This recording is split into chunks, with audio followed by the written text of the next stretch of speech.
the second to last, the penultimate E3 2016 video. This time we're going to talk about the boatload of stuff that Sony dropped on us, and I will for sure say the word PlayStation Vita more than Sony did. The orchestra, I literally, they panned over the Shrine Auditorium, and then I, looked down and there were, people sitting in the orchestra pit, and, I tweeted out, does Sony have a full orchestra at their conference? And then, the conductor comes out, and the conductor/composer comes out, and,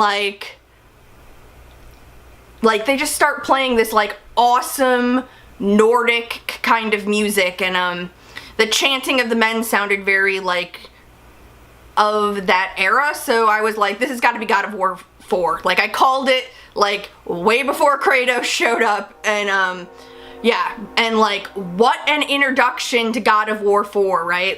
The little kid and him, and then he just steps out of the, out of the shadows, and the whole auditorium broke into screams. You could hear it on the live stream, and in my house I broke into audible yells a couple times during this conference, and this was one of them. And then you see them hunting, and the kid's a shitty hunter, hunting through the woods, and he misses the deer, and then they go after it, and they go through that arch, and then they get to the troll, and he says Valhalla, which means we are definitely getting God of War Norse Gods Edition, which I am excited about. I loved God of War 1, was okay on God of War 2, never played God of War 3. I think it's an interesting choice that they kind of just went back to God of War for it, that it's not a continuation of his storyline. But, that's fine, I guess, whatever. So, that was weird, but other than that, I think, they hit it out of the park. Next, he came out, and they had some lovely words about, the victims in the shooting in Orlando. Sony specifically called out the LGBT community, which I think was awesome. Days Gone, which is Sony's Bend's game, and let me tell you, it looks like Sony Bend, it looks like Oregon. As someone who lives in Oregon, that game sure looks like Oregon, with all the twisty roads and all that. And I think it's weird that they didn't just stop and put the game demo in here, that not together in a cohesive, tight unit. But it is what it is. And then the first big, oh my god, screaming, rubbing my eyeliner all over my face moment was, we got a release date for The Last Guardian, and it will be here October 25th. That last week of October is jammed full of video games. We've got The Last Guardian on the 25th, we've got Titanfall 2 on the 28th, and Skyrim Remaster on the 28th. It's that last week is just jammed full of shit. Already. Do not release another game the last week of October. The week is at capacity. You are done. Done! I'm excited to play that. I love that little cat, bird, dog thing more than anything. If that thing dies, I'm gonna be devastated. I should probably just, suck it up and get used to the idea that that thing's gonna not make it out through the game. It also looked like there were multiple of those, and so I can't wait to meet all the cat, bird, dogs. After we got through the excitement of The Last Guardian, it took me a second to calm down to realize what was going on and who was coming up, but it was Horizon Zero Dawn, and she said a line in the gameplay trailer that made me really excited for the game. She said, "It's risky, but I need the components." And the idea of physically hunting beings for digital components and hacking these. At another point in the trailer, she hacks the one of the beasts so that she can ride it like a mount.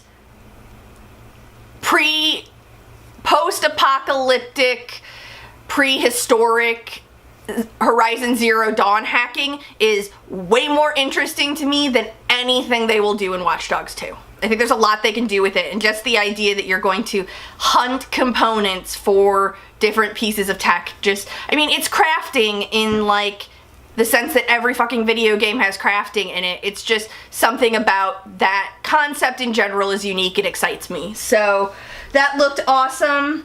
And then we got a Detroit trailer that was like crazy intense. I hope they got a lesson. I hope they learned some lessons from the guys who made Until Dawn, because that game really is like, I think, the master class. I'm super excited to play Detroit. That game looks awesome. I don't think we got a release date on it. They talked about VR and they introduced it as VR and it looked like a horror game in VR, and as it's going on I'm like, this really feels like Resident Evil, and I was just like, this isn't like, is this like another PT thing? Like, what is this? What is this? And then it was like Resident Evil 7, and I literally was like, oh fucking god, like yes! And then they announced that you're going to be able to play the whole thing in PlayStation VR, and that was it. That has sold me. That's the game. Like, that's what it took. Like, I have been like, oh, I'll wait and see, it's whatever, like, PlayStation's fine, like, VR's cool, but like, nothing really seems like that great for it. Being able to play Resident Evil 7 from beginning to end in PSVR does it. I want that. Yes, please. So, I don't know what world we're living in. This morning, if you would have told me I thought we were going to get a Resident Evil game today, I would have told you you were nuts. Not only did they announce a Resident Evil game, we are getting it on January 24th, I think. Yeah. We're getting it in January. There will be a new Resident Evil game in January that you can also play on VR. Ooh, mind blown. Like, I was just like, from then on, it was just like full steam ahead on the Sony hype train, because like, what else could you do to top that? They gave us a launch date for the PSVR. It will be out October 13th. It's going to be $3.99. I am going to be pinching my pennies and selling old electronics and figuring out how to get one, because I really want to do it now. If there's going to be actual full game experiences, then I would like to do it. I have no desire for all the like tech stuff that we see, but if it's going to be full games, sign me up. So then they did some more VR games, and they showed a cinematic trailer for a game called Farpoint, which looks like VR Destiny a little bit. I'm into that. And then the next one came up, and like it started and like the voice sounded familiar, and then I was like, wait a second, that's fucking Mark Hamill. Not only is that Mark Hamill, that's Mark Hamill's Joker. So we are in the VR section of this. This is all about VR games. You've got to be kidding me. There's going to be an Arkham VR game? Sure enough, Batman Arkham VR game. Now this one I'm trying to temper my like expectations, because we have no idea like what that's going to be like. I'm excited. Batman VR, really? Yeah, like they really did a good job, I think, for consumers. I was watching, like, flipping through a little bit of the like after shows of people, and a couple of the sites were really down on the VR aspect of it, and I think it's because they've played it.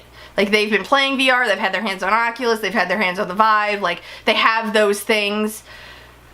PSVR feels like the first one where, like, consumers that aren't first adopters would really like it. It's gonna work out well for them. I think if they can continue to come out with games from the worldwide studios that are full games and not tech demos, and they don't abandon it. Like the PS Vita. Can we have a moment? Poor sad PS Vita. I hope they don't treat PlayStation VR like they treated you.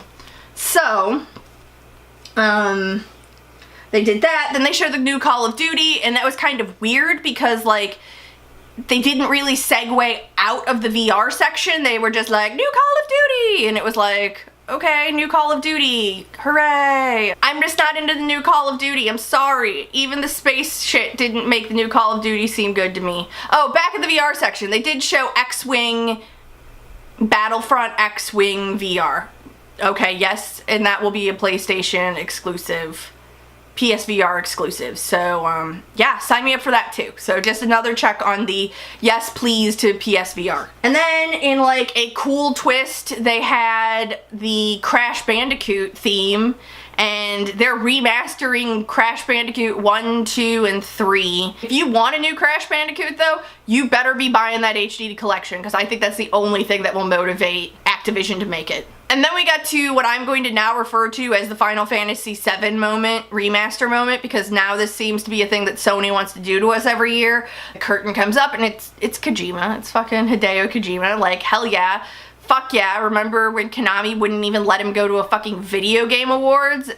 PlayStation's like, fuck all that. Like, you want to see Kojima? We're gonna give you all the Kojima you can handle. Anytime someone can say fuck Konami and stick it in their eye a little bit, I'm all for that. So yeah, it was great to see him. It was even better to see his new game. I am so excited that he will be able to cast off the shackles of Metal Gear Solid. I don't know what the fuck was even going on in that trailer. I don't think anybody does. Isn't that a magic of a Kojima game? You just don't know what the fuck's going on. It does not need to be Metal Gear. It does not need to be bargain brand Metal Gear. Period. Like, let Metal Gear go. It's over. It's done. We had 5 games. Just let it go. Just let it go. Give him some money. Give him an engine.